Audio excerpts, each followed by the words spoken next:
ఉద్యమ కాలం నుంచి నేటి వరకు బీఆర్ఎస్ అధినేత కేసీఆర్తో కలిసి నడిచిన అతి కొద్ది మందిలో మాజీ ఎమ్మెల్సీ ప్రొఫెసర్ మాదిరెడ్డి శ్రీనివాసరెడ్డి ఒకరు.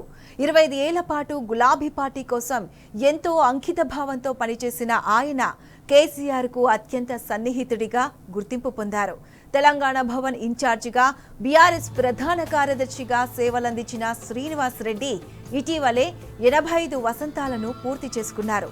ఇన్నేళ్ల పాటు అహరహం శ్రమించిన శ్రీనివాసరెడ్డి విశ్రాంత జీవనాన్ని అమెరికాలోని తమ దగ్గరే గడపాలని ఆయన పిల్లలు కోరుకున్నారు. దీంతో ఆయనకు కేసీఆర్ ఆత్మీయ వీడ్కోలు పలికారు. మధ్యాహ్న భోజనానికి శ్రీనివాసరెడ్డి కుటుంబాన్ని ఆహ్వానించారు. ఎర్రవల్లిలోని కేసీఆర్ నివాసంలో ఈ ఆత్మీయ భేటీ జరిగింది. ఈ సందర్భంగా శ్రీనివాసరెడ్డితో చాలాసేపు ముచ్చటించారు గులాబీ బాస్. నాటి ఉద్యమ కాలం నుంచి నేటి వరకు సాగిన ప్రయాణాన్ని నెమరు వేసుకున్నారు.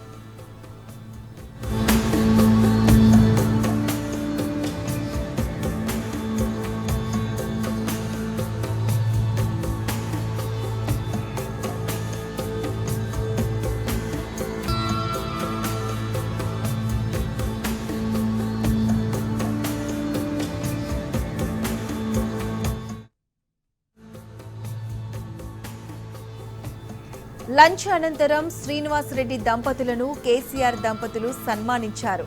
సాంప్రదాయ పద్ధతిలో శాలువ కప్పి ఘనంగా సత్కరించారు. ఈ సందర్భంగా శ్రీనివాసరెడ్డికి కేసీఆర్ ఆప్యాయంగా మెడలో లాకెట్ను ధరింపచేశారు. ఆయన కోసమే ప్రత్యేకంగా ఈ లాకెట్ను తయారు చేయించారు గులాబీ బాస్. సాక్షాత్తు కేసీఆర్ తనను సత్కరిస్తున్న వేళ శ్రీనివాసరెడ్డి కళ్ళు చెమర్చిన దృశ్యాలు అందరినీ కదిలిస్తున్నాయి. అనంతరం గులాబీ బాస్ దగ్గరుండి మరీ ఆయనను సాగనంపారు. కారు దాకా వచ్చి ఘనంగా వీడ్కోలు పలికారు.